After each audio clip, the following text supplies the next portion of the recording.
जैसे ही यह आदमी उस लड़की से 3 मीटर दूर जाता, उसका पूरा शरीर आग की लपटों में घिर जाता। अगले ही पल कोई रहस्यमयी शक्ति उसे जबरदस्ती वापस उसी लड़की के पास खींच लाती। वह बेहद गुस्से में था क्योंकि आजादी उससे बस एक कदम दूर रह गई थी। सिर्फ 10 मिनट पहले उस लड़की पर कुछ खतरनाक हथियारों ने हमला कर दिया था। उसे लगा अब उसकी मौत तय है। तभी उसकी गर्दन में पहना हुआ लॉकेट चमकने लगा। अगले ही पल एक रहस्यमयी आदमी उसके सामने प्रकट हो गया। उसने केवल अपना लाइटर जलाया और देखते ही देखते सारे हमलावर एक एक करके जमीन पर गिर पड़े। सिर्फ एक लाइटर की मदद से उसने पूरे गिरोह को खत्म कर दिया। लड़की यह सब देखकर हैरान रह गई, लेकिन तभी उस आदमी ने तुरंत उससे उसका लॉकेट मांग लिया। उसी समय लॉकेट हवा में उठ गया और दोनों ने एक साथ उसे पकड़ लिया। आदमी बोला कि उसे छोड़ दो, लेकिन लड़की ने कहा कि यह उसकी दादी की आखिरी निशानी है और उसी का है। तब उस आदमी ने बताया कि कई साल पहले उसकी दादी ने उसे धोखे से एक जादुई अनुबंध में बांध दिया था। उस समझौते के अनुसार उसे 50 साल के भीतर इस लड़की की 3 बार जान बचानी थी और अभी हुई घटना तीसरी और आखिरी बार थी। अब उसका कर्ज पूरा हो चुका था और उसे आजाद हो जाना चाहिए था, लेकिन लड़की को उसकी बात मजाक लगी। दोनों लॉकेट के लिए खींचतान करने लगे। अचानक लॉकेट 2 टुकड़ों में टूट गया। वे दोनों टुकड़े चमकते हुए सीधे दोनों के शरीर में समा गए। आदमी को लगा कि लॉकेट खत्म होने के साथ ही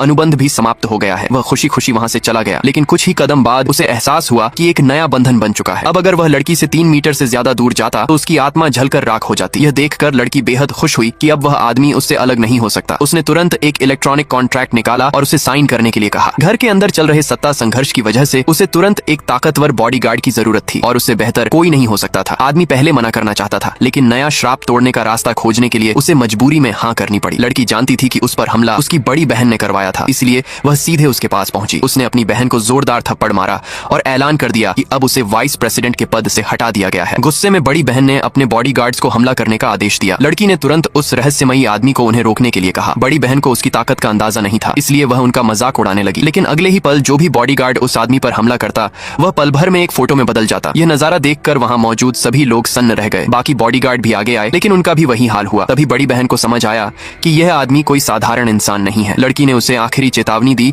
कि अब से अपनी हद में रहे। इसके बाद वह उस आदमी के साथ वहां से निकल गई। जाते जाते उस आदमी ने उन सारी तस्वीरों को जमीन पर फेंक दिया। अगले ही पल सभी बॉडीगार्ड अपनी असली शक्ल में वापस आकर जमीन पर गिर पड़े। उस रहस्यमयी आदमी की असली पहचान जानने के लिए लड़की उसे अपनी दादी के पास ले गई, लेकिन दादी जानबूझकर सोने का नाटक करने लगी। तभी उस आदमी ने अपनी जादुई शक्ति का इस्तेमाल किया और दादी घबराकर तुरंत उठ बैठी। लेकिन सबसे बड़ा खुलासा तब हुआ जब लड़की को पता चला कि वह रहस्यमयी आदमी कोई इंसान नहीं बल्कि एक देवता था।